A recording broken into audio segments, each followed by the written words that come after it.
दुष्काळाची व्हायरल चर्चा तुमच्याकडे होत आहे का?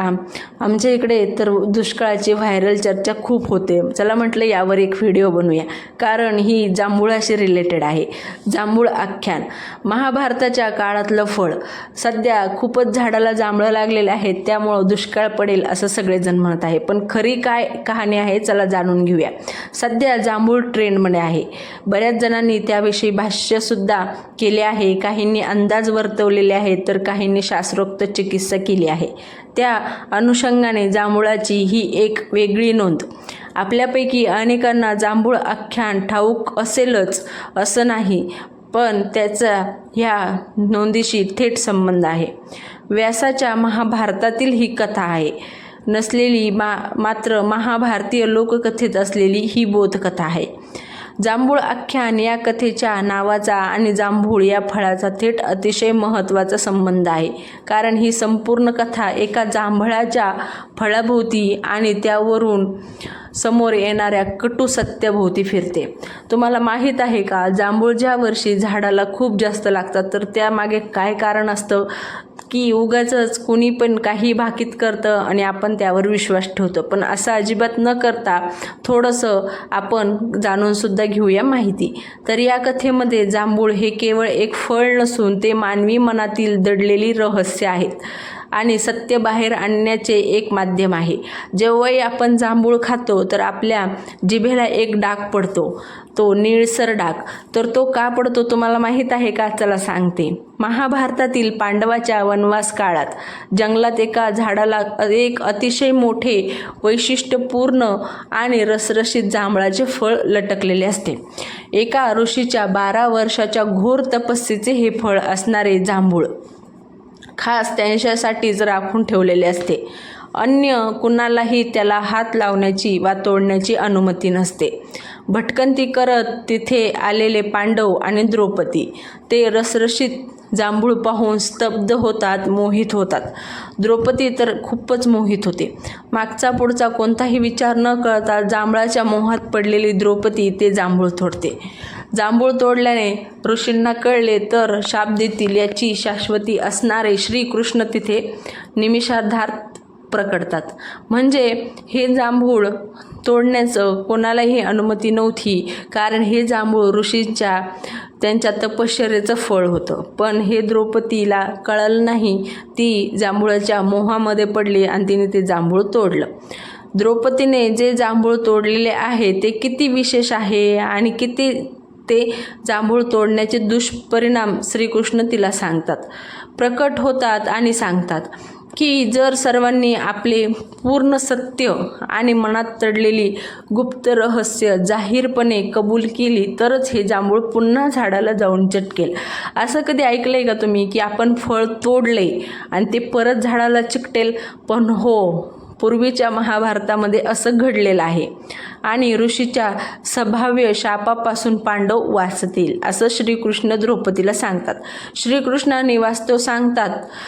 पांडव आधी संभ्रमात पडतात, मात्र वास्तव जाणून घेत भानावर येतात आणि एक एक करून ते 5ही जण यास राजी होतात.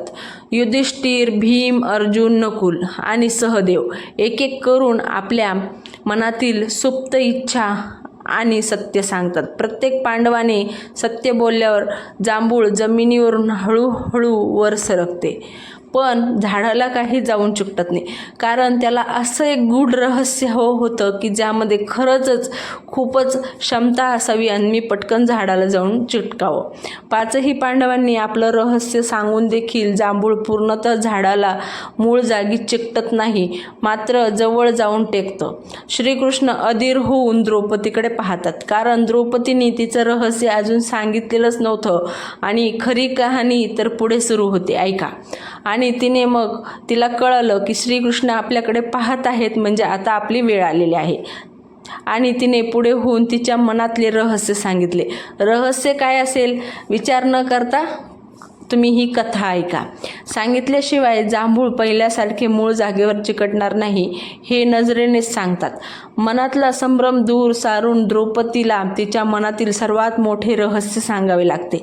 ती कबूल करते की तिचे 5 पतीवर प्रेम असले तरी ती क्षणभरासाठी कर्णाचे रूप पाहून तिचे मन पागळले होते आणि तो जर 6वा पती असता तर असा विचार काही निमिषासाठी तरी तिच्या मनात आला होता, हे रहस्य ती सांगते. द्रौपदीने हे अत्यंत कठीण सत्य रहस्य कथन करताच ते जांभूळ पुन्हा झाडाला चिकटले आणि असं काहीतरी जांभळामागचं रहस्य आहे. तुम्हाला ही कथा माहीत होती का? मला नक्की कमेंट करून सांगा. आणि पांडवावरचे शापाचे संकट टळते. श्रीकृष्ण अंतर्धान पावतात, पांडव पुढच्या मार्गावर निघतात. ही लोककथा म्हणजे जांभूळ आख्यान. या कथेत एक रूपक दडले. जांभूळ खाल्ल्यावर जशी जीभ जांभळी होते, थोडासा जो जांभळ डाग किंवा मग आपण निळसर डागसुद्धा म्हणतो तो पडतो. तो का पडतो? जिभेला आपल्या कुठलाही फळ आपण खातो तर कधी कुठल्याही फळाचा डाग जो आहे पडत नाही, पण जांभळाचा पडतो. असं का? तर तो डाग आपल्याला लपवता येत नाही. तसेच माणसाच्या मनात दडलेले पाप किंवा रहस्य कधी ना कधी समोर येतेच. लोकशाहीर, विठ्ठल, उपम आणि या आख्यानाचा प्रयोग करताना शेवटी प्रेक्षकांना जांभूळ देऊन सांगायचे, द्रौपदीला दोष देण्याआधी हे फळ खा. कारण जशी जशी ही कथा जगभरात पसरायला लागली, सगळेजण द्रौपदीला दोष द्यायला लागले. तर मग त्यांना द्रौपदीला दोष देण्याअगोदर तुम्ही हे फळ खा. जर तुमची जीभ जांभळी झाली तर समजून जा की तुमच्या मनातही एखादे रहस्य दडलेले आहे जे तुम्ही जगाला सांगू शकत नाही. आता सोशल मीडियावर जांभूळ आणि जांभळाची जास्त फळ उत्पत्ती याविषयी लिहिताना दुष्काळ, पर्यावरण, वृक्षतोड, जमिनीचा ऱ्हास आदी बाबींवर लोक व्यक्त होताना दिसत आहे. पण ही सत्यकथा नाही आहे किंवा हे सत्य गोष्टी नाही आहेत. सत्य काय आहे तर जी कहाणी मी तुम्हाला सांगते द्रौपदीची आणि जांभळाची. खरे तर यात अनेक लोक असे आढळले की जे मधल्या काळात राज्यात देशात झाडे तोडताना मौन बसून होते. अनेक टेकड्या खोदून खाणींसाठी अंधण देताना गप्प होते. जंगले कापली जात असताना नद्याच्या काठावरची बेसुमार वाळू उपसली जात असताना मौन राहिले. पण जसं झाडाला जांभळं जास्त लागले तर ते पर्यावरणाविषयी बोलू लागले, पावसाविषयी बोलू लागले.